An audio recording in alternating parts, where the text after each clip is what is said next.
Hello, my name is Ricky Porter, and welcome to At Home in Dublin with Ricky Porter. This is a special television series for Channel 35, and we're interviewing a cast of characters, unsung heroes, local politicians, artists, school administrators, people who make a difference in the city of Dublin. And today we are interviewing the director of the Dublin campus for the Middle Georgia State College, Dr. Svonavec. And we have not met before. We met just a couple of weeks ago, and it was a delight to meet you. You have been the director of the Dublin campus now how long? I became the director in January of 2012. I had been a faculty member here since August of 2005.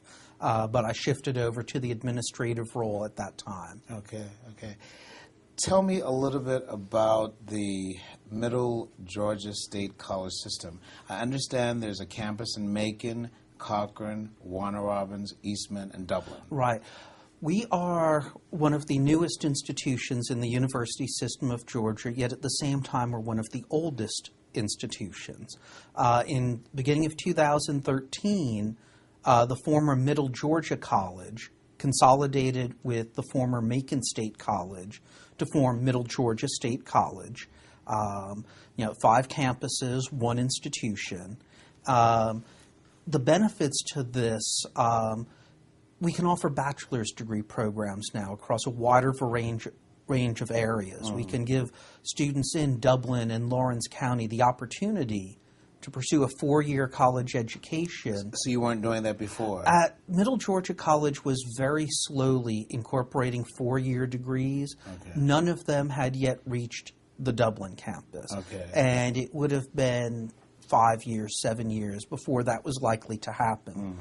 With the consolidation, we're going to be offering our first bachelor's level classes this coming fall semester in nursing.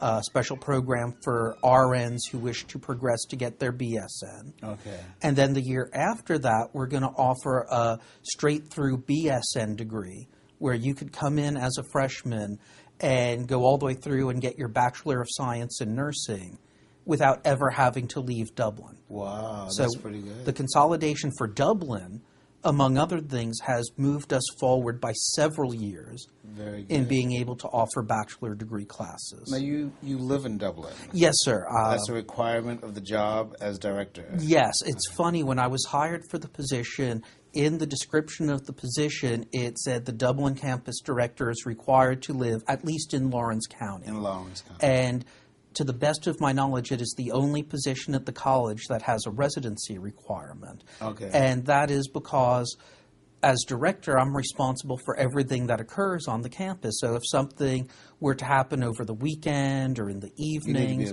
my phone's going to ring. Correct. Yeah, and of course, if I'm out of town, there's the understanding, they don't expect you, if you're on vacation in California, that you're going to come back right away. But the understanding is that you need to be as available as possible, and you don't need to be driving in from Milledgeville or from Macon, for things like that. Right. So this is not a question that I gave you any warning on. How do you like Dublin? Oh, I love it. Yeah, I grew up, I was born in New York City, raised in New Jersey. New York City? Yeah, born in Manhattan, raised in New Brunswick, New Jersey, so it's a different pace of life. And where did you go to college? Up there. My undergraduate was at Seton Hall University, just outside of Newark, New Jersey, but my graduate degrees are from Texas A&M University. Okay. And there's differences from all of those places, but when I got to Dublin... And what brought you to Dublin, first of all? The job. Okay. It was the job. I'll be honest. Position. Yes, I'm a historian by training, and I will be honest. I had never heard of Dublin, Georgia, until I saw the job advertisement for, at the time, Middle Georgia College wanting a history professor specifically for this campus. Okay. And I'll admit, I was thinking, okay, here we are. We're 50 miles from Macon. Is there going to be anything to do in Dublin. I've been very pleasantly surprised. So what do you do in Dublin? Oh, I mean, we have the stores, we have the restaurants, Okay. especially recently with the new restaurants that have been opening. Have you been to Dino's? Oh, yes, many times. Dino's, Peter's Place, the fish market downtown, just to name a few. When folks come in from our other campuses, they try to schedule their appointments in Dublin for lunchtime so that they can take advantage of the dining choices that we have here. And it's very nice. And the community is welcome me with open arms. They still sometimes look at me and say, "Oh, you're a Yankee." But I point out that I root for the Mets. So that's pretty good. Yeah. So, but no, it's been fantastic ever since I got down here, and I'm very happy. I own a home in Dublin, and looking to be here for the long haul. Very good. Good. Very good. Tell me a little bit about the differences with the campus in terms of student population. Which campus has the largest student population? Of our 5 campuses, Macon has the largest student population. And students board on Macon campus? No, Macon has limited housing opportunities. Just a few hundred students can live in campus housing. The rest of the students at Macon are commuters. Cochrane would then be the next biggest, and that is our primary residential campus. Students will go there if they want the traditional college experience with the dorms, the rec center, everything that comes with living in a campus community. Warner Robins, our next biggest campus, is like Dublin, an exclusively commuter campus. Then comes Dublin with about 700 students. And exclusively commuters. Exclusively commuters. And I do not see dorms coming to the Dublin campus. We're close enough to Cochrane that students who are going to want the dorm experience, we have fantastic facilities over in Cochrane. It's not economically feasible at this time to build dorms on this campus. And then the Eastman campus is our smallest. It's our aviation campus. Anyone interested in becoming a pilot, becoming an air traffic controller, structural maintenance, repairing aircraft, that's the campus they're going to go to. Our air traffic control facilities are on a par with what you have at Hartsfield-Jackson International Airport. So our students get trained on the newest equipment. So the Eastman campus has that niche, yes. You call it. Does the Dublin campus have a niche? No. We are, and have been for years, a core curriculum campus. Even if a student is not going to get a bachelor's degree at Middle Georgia State College, and we certainly hope that with our increased offerings they will, but the reality is many students are going to be going off to Georgia Tech or UGA or Georgia Southern to get their bachelor's. They can come here, get all of their basic Englishes, histories, maths, government classes, sciences, can get all of that here while living at home, saving thousands of dollars a year. And then if they choose to go off to one of the other colleges in the university system, all those credits will transfer. So the Dublin campus has about 700 students. Yes, sir. And how does that break down in terms of racial groupings? I do not have the numbers for the current just semester, a but estimate. Traditionally we are probably 60% Caucasian, 35% African American, and 5% from different ethnic backgrounds. Is that right? And that is how students self-identify. We do not classify, it's how they classify themselves. Correct. And we're probably 60 to 65% female and only 35 to 40% male. So, and that's a change that's been seen throughout higher education. Even as recently as when I went to school in the late 80s, more students were male than female. But that has changed over the last 20 or so years. I want to say we have a little bit higher percentage of female students here than at our other campuses, but not statistically significant. As the director here at the Middle Georgia State College Dublin campus, do you have particular responsibilities to represent the school in the city of Dublin? Yes. Are there civic activities where you're expected to be there? Yes. If there's something going on where the school's presence is either advisable or required for whatever reason, I am, in effect, the face of the campus, the face of the college in Dublin. Our president, Dr. Christopher Blake, does come here. Other administrators do come. And his office is in Cochrane? His main office is in Macon. In Macon. He has an office in Cochrane. He has been to the Dublin campus on numerous occasions, has enjoyed some of the restaurants that I was talking about earlier in Dublin. And I saw him at a meeting last week, and he is looking to get down here more often, not so much to meet with people, just to experience the campus, experience the town. He's only been on the job for 4 months. So he still hasn't gotten a chance to fully acclimate to Middle Georgia, but he's very eager to do so.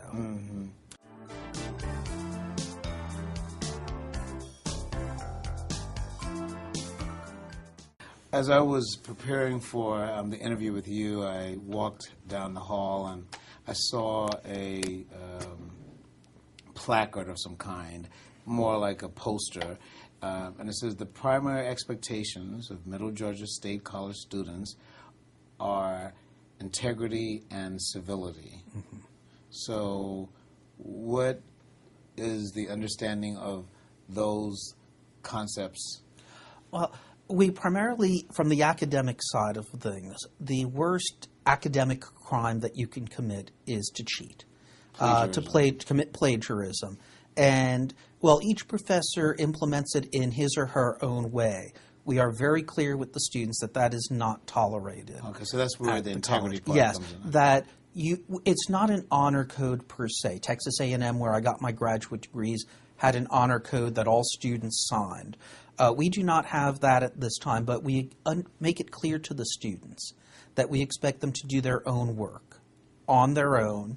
You know, yes, you could study together, but the work you hand in is going to be your work. Correct. And if it isn't, there are penalties. Have you had problems with cheating? Unfortunately, yes. Not any large scale cheating. There's been no cheating scandals that you'll hear about it. The military academies or the Ivy League schools always make the news when it happens, although it happens everywhere. Yes. We haven't had that problem, but individual students will try and take a shortcut. And we catch them because we're trained to catch them.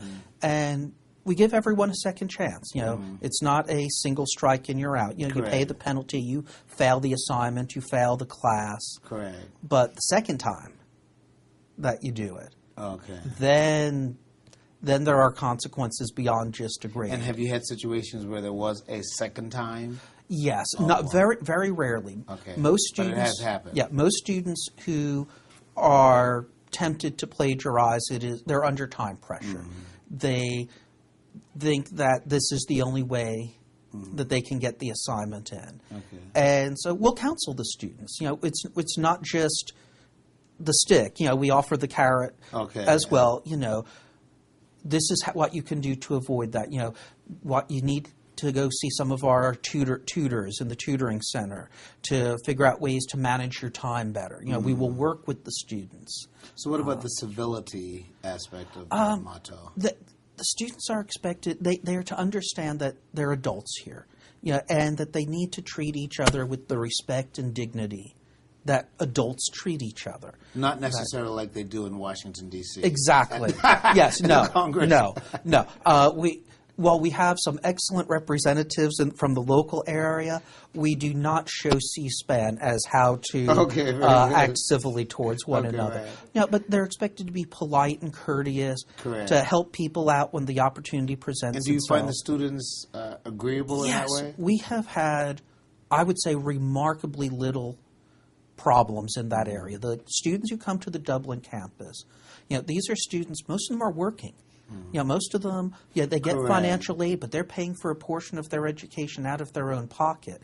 They know that there's nothing to gain by being anything less than civil. And you know, I'm not saying our students are always, you know, roasting s'mores and singing Kumbaya all the time, but they seem to get along with one another. And if they do have differences, they don't bring them to school. They're here to get their education, so they could move forward in the world. Very good. And they recognize that.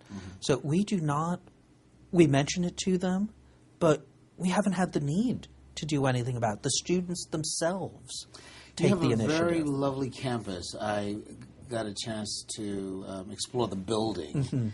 But I noticed it's quite open. It's welcoming. Are there any security issues? No, we have a campus police force, fully authorized police force, not security guards. And are they hired by Middle Georgia State Yes, College? they are the Middle Are Georgia they State supervised College by the Police Dublin Department. City Police? No, totally. Is there coordination? There is coordination, but we're a totally independent force with arrest powers. Some schools just have security guards who write parking tickets. We have police officers. We are staffed. There's a police officer on campus every time there's people on campus.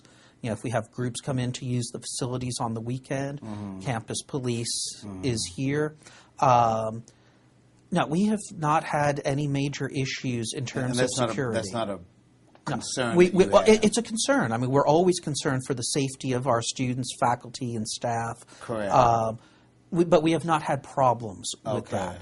The security measures that we have in place are very quiet, behind the scenes.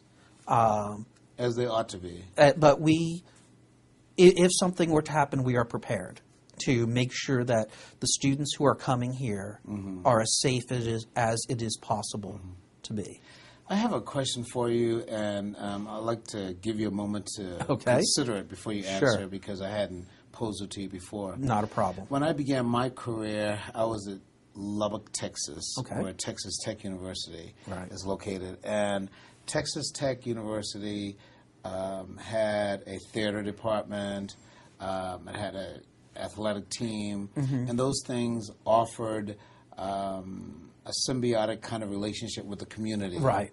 Later, I went out to Southern California, and I was in an area where the Claremont Colleges was located. And there at Claremont Colleges, again, you had a theater department. You had a lectureship series where visiting persons from throughout the country came in and gave lectures from time to time. My question has to do with, are there opportunities for Middle Georgia State College, Dublin campus, to provide civic, cultural, or artistic opportunities for the city of Dublin and the citizenry of Dublin to participate in? Yes. We have not done a lot of that specifically in the past. We've had civic leaders come in to meet with students, to which the public has been invited. We've had county commissioners come in, City of Dublin officials come in. We have groups. The Quilting Club has their annual show here on campus as part of the St. Patrick's Festival. We are working with the student affairs offices on our other campuses that when they bring in speakers, that we can bring them over to Dublin, that our students do not have to go to Macon or to Cochrane. And those events are open to the public. We have not set a schedule for this upcoming academic year as to just what we're going to have available. In terms of the athletics, the college has just joined the NAIA, which is a step up. We had been a member of the National Junior College Athletic Association. NAIA is an organization specifically for four-year schools. We're going to be competing in about a half dozen intercollegiate athletics. We have not yet formally been entered into any specific conference, so I don't want to say anything there. But with the NAIA, and we'll be having the teams. They'll be based in Cochrane. But last year, our club football team came over and played one of their games at West Lawrence High School. We're seeing if NAIA regulations will allow any of the intercollegiate teams to come over, and if not, the club sports, the football, the soccer, the basketball club sports, we would love to have them come over and play here so that members of the community can participate. We had several hundred people turn out for the football game last year, where we crushed Kennesaw State's club football team. You crushed them. You just didn't win. It was 56-0. Oh yeah, okay. So we crushed them. Okay, right. Yeah, and West Lawrence was very generous, allowing us to use their facilities. And so I've been speaking with the athletics director, with the vice president for student activities, and we'll see what is feasible, what is logistically possible. And if we can get some of those groups and organizations over here, we certainly will. As I mentioned to you before, this is a television program where we're trying to feature the best of Dublin. Right. We're trying to show how our community is an attractive place, it's a wonderful place to live. Yes. And I actually felt that Middle Georgia State College contributes positively and good, so I wanted to interview you. But I wanted to know a little bit more about you as the director. Your background academically is as a historian. That is correct. And so you are aware, of course, being here in Georgia, the South, cradle of the Confederacy, the Civil War. Where do you think we are? This is just a general question. Where do you think we are as people in the South living here, having come to grips with history?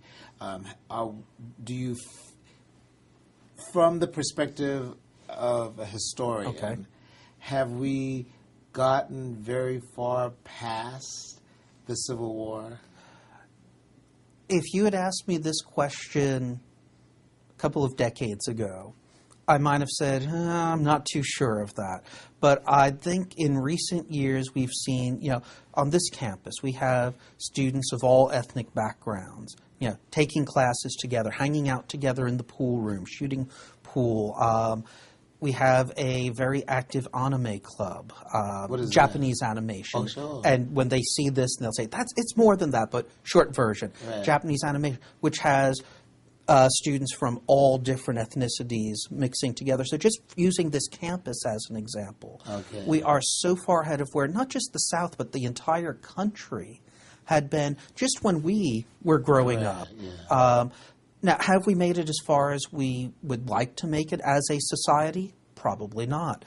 But I do think we are so much better off now than we were just 10 years ago, 15 years ago.